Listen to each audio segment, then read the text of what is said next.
트럼프 대통령이 국정연설에서 2차 북미 정상회담이 27일부터 이틀간 베트남에서 열린다고 밝혔습니다.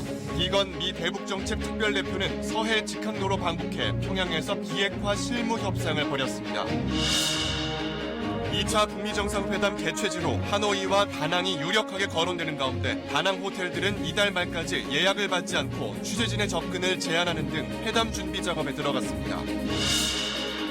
고속도로 귀경 정체가 저녁부터 차차 풀리고 있습니다. 도로공사는 일부 상습 정체 구간을 빼고는 자정 전까지 정체가 대부분 풀릴 것으로 내다봤습니다. 심석희 선수를 3년 넘게 상습 성폭행한 혐의로 경찰이 조재범 전 쇼트트랙 국가대표 코치를 내일 기소 의견으로 검찰에 넘길 예정입니다. 심 선수의 심경을 적은 메모가 유력한 증거가 된 것으로 알려졌습니다.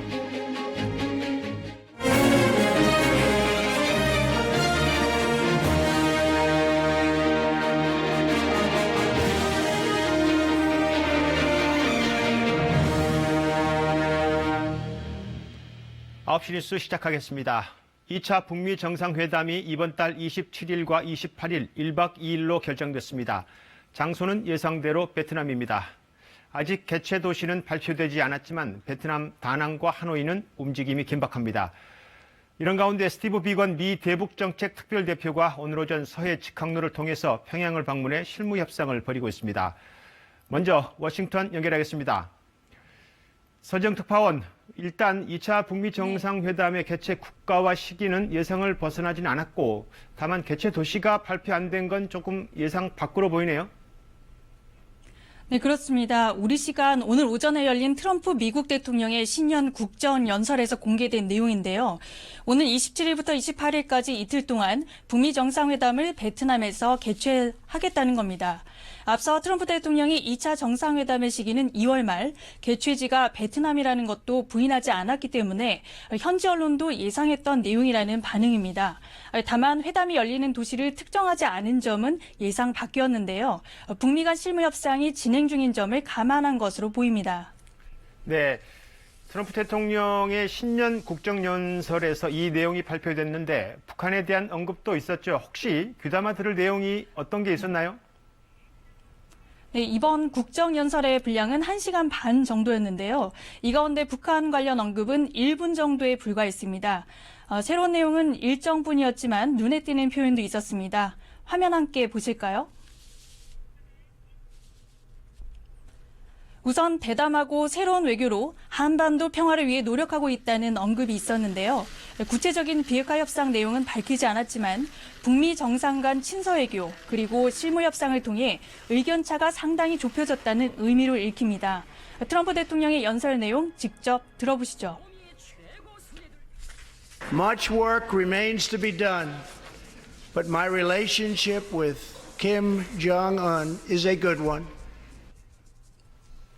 예, 때마침 지금 비건 미 국무부 대북정책 특별대표가 방북을 해서 실무 협상을 하고 있는데 협상이 아직 끝나지 않은 상황에서 이 일정을 밝힌 이유를 어떻게 봐야 할까요?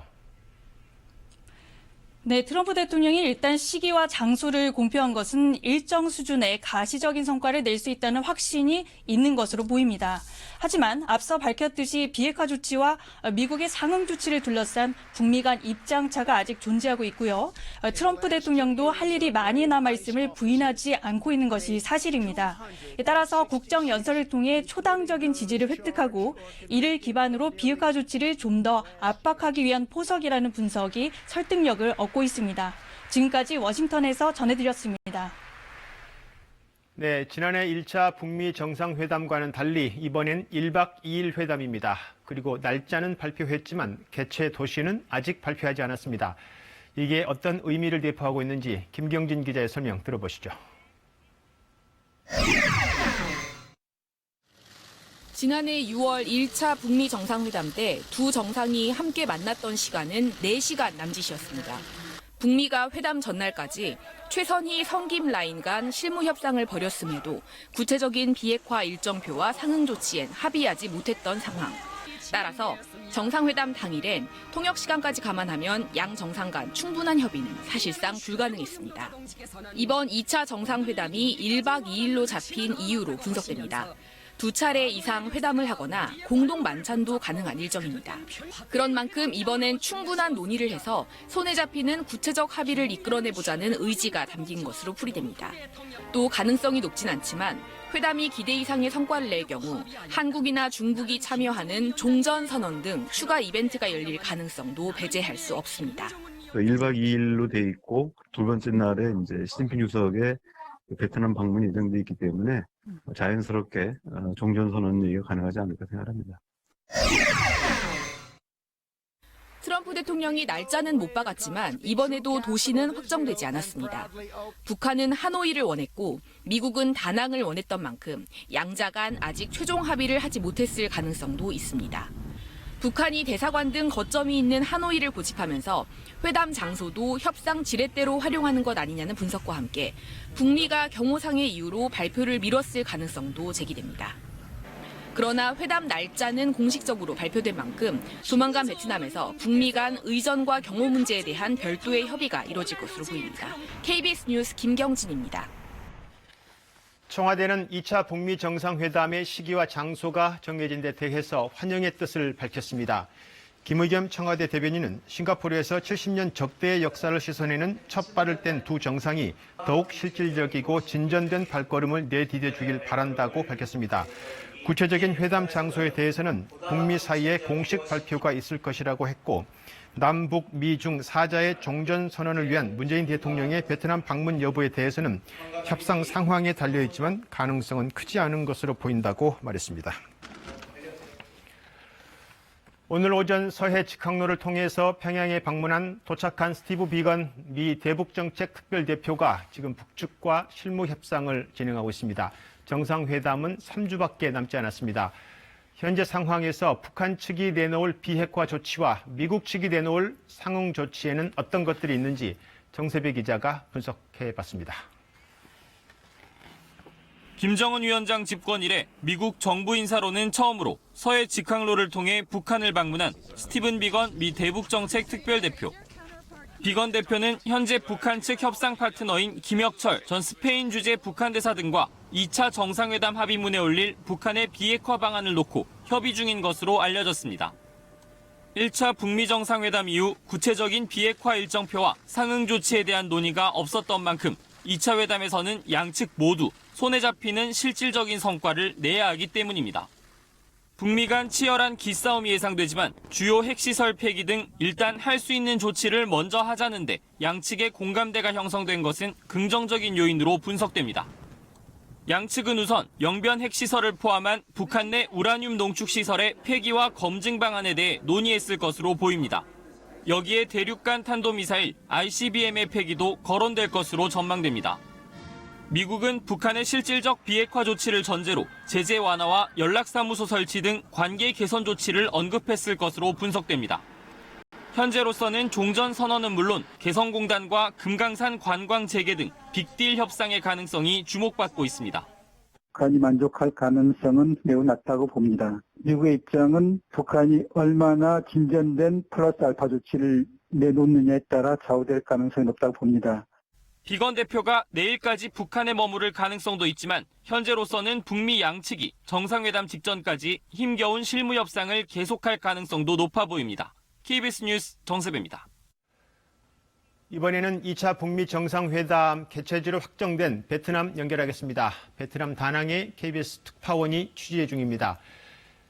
송구만 특파원, 현재로선 다낭이 개최 도시로 가장 유력하게 거론되고 있습니다. 혹시 뭔가 짐작할 만한 그런 움직임이 있습니까? 네, 제가 지금 나와 있는 이곳 다낭은 강과 바다를 끼고 있어서 보안에 상대적으로 유리합니다. 현재 이곳에서는 정상회담이 준비하는 정황이 곳곳에서 포착됐습니다. 정상들의 숙소로 거론되는 호텔들은 이번 달 말까지 예약을 받지 않고 있습니다. 취재진의 접근도 민감하게 대응하고 있는데요.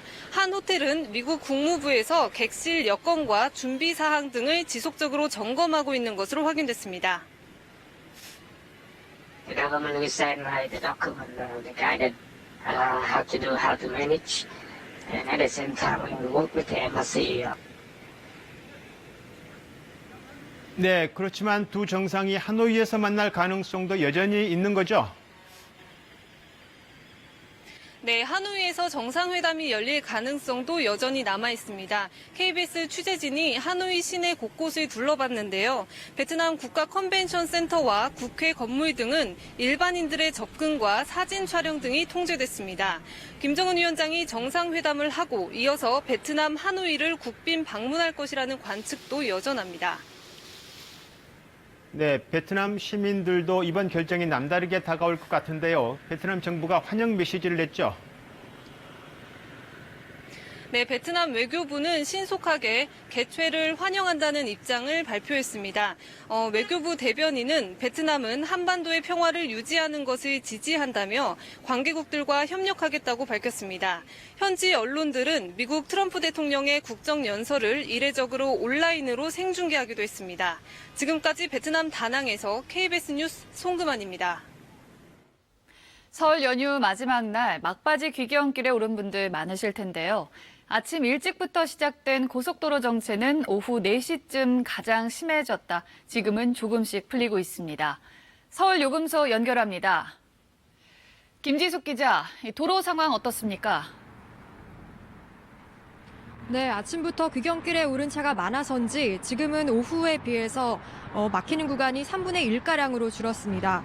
몇몇 구간은 막혔다 풀렸다를 반복하고 있는데요. 폐쇄회로 화면 보면서 도로 상황 확인해 보시겠습니다. 먼저 서해안고속도로 송악나들목입니다. 하루 종일 서울 방면 정체가 심했는데 조금씩 풀리고 있습니다.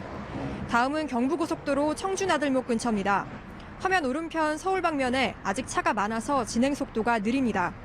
다음은 경부고속도로 안성분기점입니다.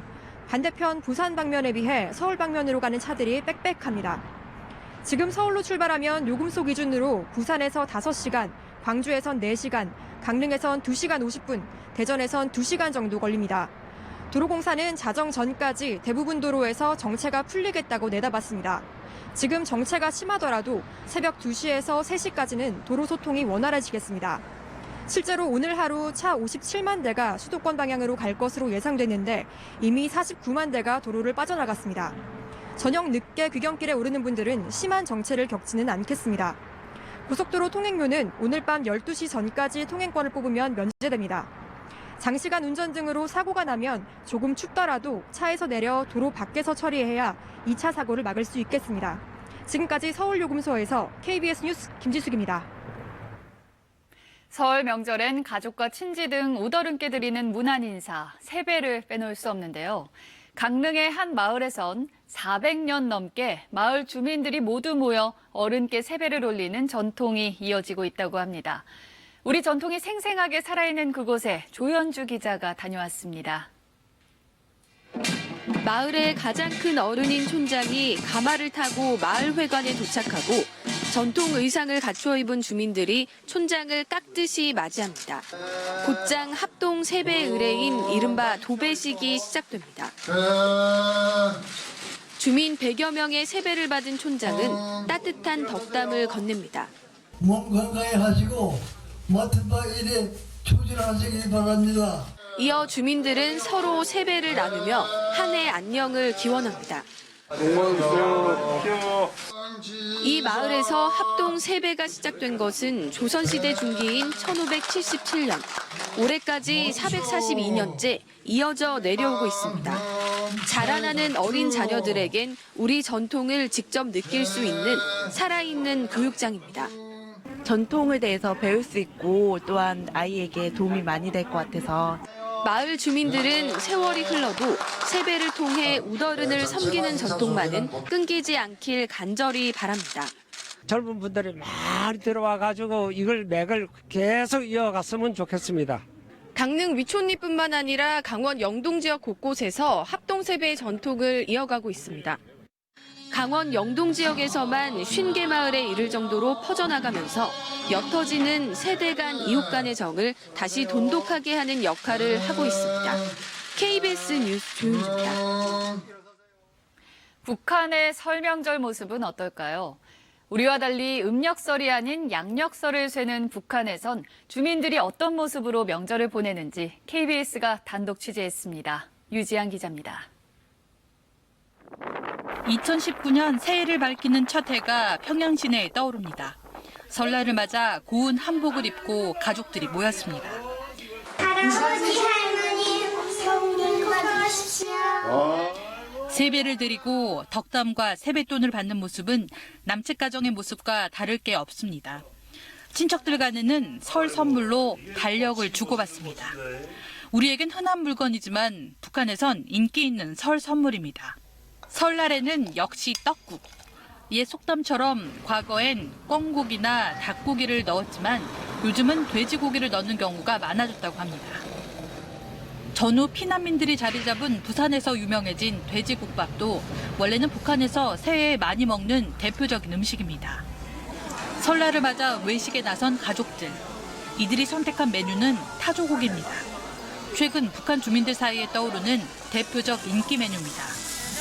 타조불고기가 고기가 만문한 게 그래서 이번에 들어가니까 거기서 고기 맛이 짝짝 나고요. 새해 공연장을 찾는 이들도 늘었습니다. 보기에도 아찔한 공중 그네 타기와 훌라후프쇼. 북한의 서커스 수준은 날로 높아지고 있습니다. 새해 전야 공연도 불꽃놀이에 드론쇼까지 그 어느 때보다 화려했습니다. 올해는 두 의미가 여느 때와는 완전히 다르다고 봅니다. 북남관계와 국제관계에서도 사변들이 얼마나 많았습니까?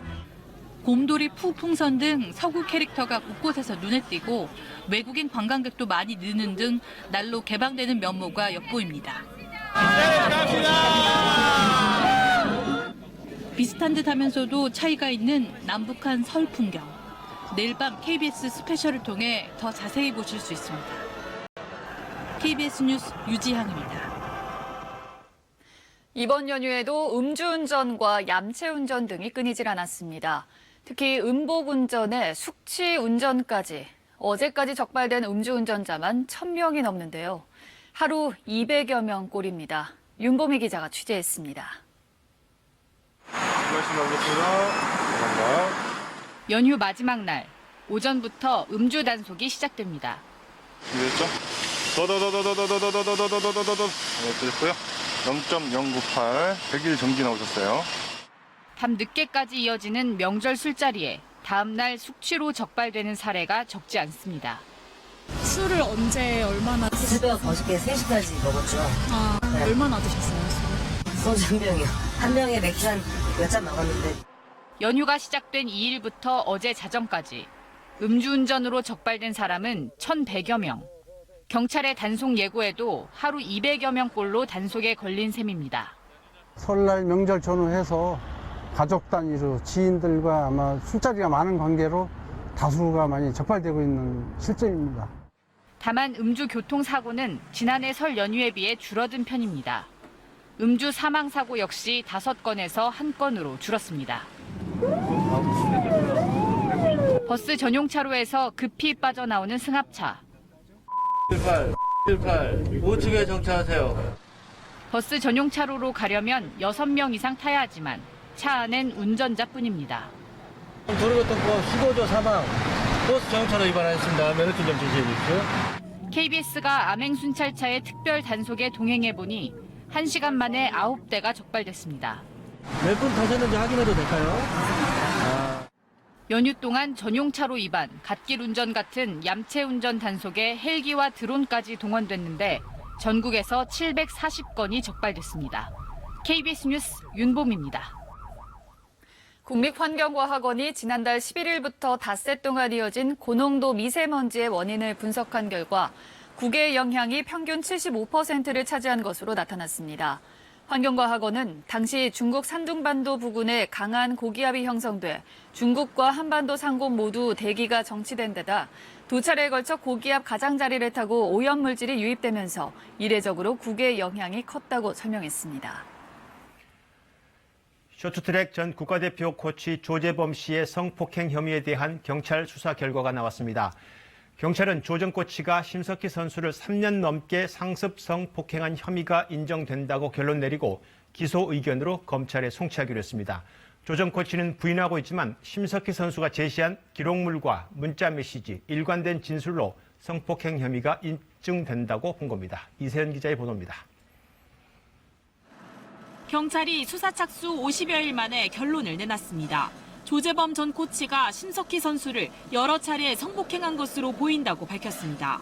범행 기간은 심 선수가 고등학교 2학년이던 2014년 8월부터 2017년 12월까지, 장소는 태릉과 진천선수촌의 빙상장, 한국체육대학교 빙상장 등 7곳으로 판단했습니다. 지난해 12월 17일 심 선수가 제출한 고소장 내용을 경찰이 대부분 인정한 겁니다. 조 전 코치는 성폭행 의혹이 전혀 사실이 아니라고 주장해왔습니다. 폭행을 인정하지만 그 이후에 그런 어떤 성적인 부분은 없었다는 점을 저희는 1차 조사 때도 밝혔고, 경찰은 심 선수를 4차례, 조 전 코치를 2차례 조사하고 동료와 지인 등 9명도 참고인으로 조사했습니다. 조 전 코치의 휴대전화를 복원해 심 선수와 나눈 SNS 대화 내용도 확인했습니다. 경찰은 심 선수가 실제 그 장소에 있지 않았다면 알 수 없을 사실까지 매우 구체적으로 진술한 사실에 주목했습니다. 경찰은 조 전 코치가 빙상장을 출입한 기록 등을 확인해 심 선수 진술의 신빙성이 높다고 판단했습니다. 심 선수가 증거로 제출한 메모도 유력한 증거가 됐습니다. 해당 메모에는 성폭행 피해와 관련된 심 선수의 심경이 다수 기록된 것으로 전해졌습니다. 경찰은 조 전 코치가 범행을 숨기기 위해 심 선수를 협박하고 강요한 혐의까지 더해 사건을 내일 검찰로 넘깁니다. 조 전 코치는 성폭행 혐의와 별개로 심 선수를 비롯한 선수 4명을 상습 폭행한 혐의가 인정돼 2심에서 징역 1년 6개월을 선고받고 현재 수감 중입니다. KBS 뉴스 이세연입니다. 첨단 IT 기술과 센서, 로봇이 자동으로 척척 물건을 만드는 공장을 스마트 공장이라고 합니다. 생산성을 높이기 위해서 만든 공장이죠. 그런데 이런 공장이 많아지면 가장 큰 걱정이 일자리입니다. 일자리가 줄어들지 않을까. 그런데 그렇지만은 않습니다. 일자리가 늘어나는 스마트 공장 먼저 보시죠. 오현태 기자가 취재했습니다. 자동차용 너트를 만드는 중소기업입니다. 2015년부터 단계적으로 스마트 공장을 구축하고 있습니다. 4단계 공정을 한 단계로 줄이고 컴퓨터를 활용한 공정관리 시스템을 도입한 게 핵심입니다. 불량품이 언제 어디서 왜 생기는지가 기록되는데 이걸 보고 공정을 관리하다 보니 불량품 수는 절반으로 줄고 설비 가동률은 90%에 육박하고 있습니다. 일체화시키는데 저희가 중점을 뒀거든요. 그래서 그런 일체화된 생산 라인을 구축을 통해서 생산성도 더 올라가고 품질도 향상되는 효과를 볼 수 있었습니다. 이렇게 스마트 공장을 구축한 중소기업은 지난해까지 7,800곳, 실제로 생산성은 높아지고 불량률은 낮아졌습니다. 고용도 평균 2.2명이 늘었습니다. 자동화 공정 도입으로 일자리가 주는 게 아닌가 싶었지만 오히려 시스템 전문 관리 인력이 더 필요해진 겁니다. 생산성 향상 등으로 기업 수익성이 좋아져 기존 인력은 유지하면서도 사람을 더 뽑는 게 가능해졌습니다. 정부는 오는 2022년까지 2조 3천억 원을 투입해 중소제조업체 3만 곳에 스마트 공장을 도입할 계획입니다. KBS 뉴스 오현태입니다. 네, 이렇게 사람을 대신하는 시스템으로 생산성이 높아지고 그 시스템을 관리하는 사람을 더 뽑아 일자리도 창출하고, 그래서 정부가 이 스마트 공장을 크게 늘리기로 했습니다. 그런데 스마트 공장은 시스템 설치 비용이 비싸고 높은 기술력을 필요로 합니다. 풀어야 할 과제가 많습니다. 김희용 기자가 취재했습니다. 산업용 전력 개폐기를 만드는 대기업 공장. 재료 공급과 제품 운반은 무인차가, 제조는 자동화 설비가, 포장은 로봇이 각각 맡고 있습니다. 재료가 떨어지거나 설비에 문제가 생기면 그 정보가 실시간 전달돼 무인차와 로봇의 작업 속도를 조절합니다. 모니터링을 한 그 데이터를 선행공정으로 자동 피드백 해주고 또 선행공정을 제어 관리함으로써 공정의 품질의 어떤 산포 관리가 가능해지는 거죠. 생산 공정의 데이터 활용 능력에 따라 스마트 공장은 4단계로 나뉘는데 이 공장은 가장 윗단계로 접어들고 있습니다. 하지만 중소기업 중엔 이 수준은 2%에 불과하고 80% 가까이는 가장 낮은 단계에 머물러 있습니다. 단순 자동화 공장에 그치는 경우가 많다는 얘기입니다. 아직까지 스마트 공장을 구현하는 국내 기업들의 기술력이 낮고 그렇다고 해외에서 장비를 들여오긴 비용이 부담스럽기 때문입니다. 펌프라든지 모터라든지 이런 부분에 센서를 다 부착을 해야 되는 필드에 깔려있는 디바이스들이 정보를 주고받는 통신 기능을 가지고 있는 기관식들은 현재 우리나라에 흔치 않습니다. 결국 양적 성장에만 매달릴 게 아니라 기술 개발 투자로 인프라를 구축하는 게 먼저라는 지적이 나옵니다. 또 기업별로 필요로 하는 스마트화 수준이 다른 만큼 업종별 특성에 따른 사업 분석도 선행돼야 합니다. KBS 뉴스 김희용입니다. 설 연휴지만 연휴 전까지 국회 일정은 전면 중지 상태였습니다. 자유한국당이 조혜주 중앙선거관리위원회 임명 철회를 요구하면서 국회 보이콧을 선언한 상황입니다. 논란은 조혜주 선관위원회 정치 이력인데 민주당은 부인하고 있습니다. 그런데 과거에도 이 같은 논란이 여러 차례 제기된 적이 있어서 이번 기회에 선관위원회 자격 요건을 명확히 규정할 필요성이 제기되고 있습니다. 정현우 기자가 취재했습니다. 2월 임시국회 의사일정도 아직 합의하지 못한 국회. 한국당은 민주당 대선 특보 경력 논란이 있는 조혜주 중앙선관위원회 해임을 요구하며 국회 일정을 전면 보이콧 중입니다. 조혜주가 정치 편향적인 인사라는 것을 모르고 선관위 상임위원회 임명한 것입니까? 조 의원의 특보 경력을 부인해온 민주당은 민생 현안을 내세우며 국회 파행을 비난했습니다. 명분 없는 소모적 정쟁을 중단하고 국회로 나와 일하는 국회 만들기에 함께 해주기 바랍니다. 선관위원회 정치적 편향성에 대한 논란은 이번이 처음이 아닙니다. 2009년 강경근 위원은 이명박 후보를 공개 지지했던 시민단체 활동과 한나라당 윤리강령 기초위원장 경력이 문제된 바 있습니다. 2014년에는 여야가 추천한 위원 모두 정당 활동 전력이 인사청문회에서 드러났습니다. 현행법상 현재 당원이 아니면은 선관위원이 될 수 있다고 되어 있기 때문에 법적으로 하자가 없다고 생각합니다. 제가 당적에 정당 활동한 건 사실이고 제가 근데 그 부분에서 한 부분들이 주로 정치관계법에 대한 부분들이었기 때문에 시도와 읍면동 선관위원의 경우 추천 정당의 당원이 아님을 증명하도록 규정해 당적 보유를 금지했습니다. 반면 중앙선관위원회 간에서는 결격 사유를 명시하지 않고 정당 가입은 해촉 사유에만 포함됐습니다. 사실상 임명 조건을 제한하지 않은 셈입니다. 이런 탓에 선관위 내부에서조차 중립적인 인사가 위원으로 위촉될 수 있도록 입법 등의 뒷받침이 필요하다는 지적이 나옵니다. 한국당은 중앙선관위원회 결격 사유를 신설하는 선관위법 개정안을 발의하겠다고 나선 반면 민주당은 아직 특별한 입장을 내놓지 않고 있습니다. 이번 조혜주 논란이 실제 제도 개선으로 이어질지 주목됩니다. KBS 뉴스 정현욱입니다.